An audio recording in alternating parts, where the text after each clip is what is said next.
ટ્રેનમાંથી ગાંજો ઝડપાયો। Surat railway પોલીસે ગાંજો ઝડપી પાડ્યો। ટ્રેન નંબર 22-718 રાજકોટ સિકંદરાબાદ એક્સપ્રેસમાંથી ગાંજો જપ્ત। 4 કિલો 450 ગ્રામ ગાંજો સ્નીફર ડોગની મદદથી ઝડપી પાડતી Surat railway police. Surat railway station ઉપર આવતી જતી ટ્રેનોમાં સરપ્રાઇઝ ચેકિંગ હાથ ધરવામાં આવતા ગાંજો ઝડપાયો। ટ્રેનના સ્લીપર કોચમાં ચેકિંગ કરવામાં આવ્યું।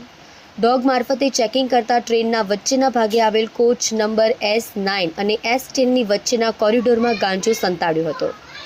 એક કાળા કલરની સ્કૂલ બેગ સંતાડી રાખી હતી, જેને સ્નીફર ડોગ ડ્રેગથી ચેક કરતા ડોગ એકદમ હસવા લાગ્યો હતો। આ બેગમાં નશીલો માદક પદાર્થ હોવાનો સંકેત ડોગ આપતો હતો।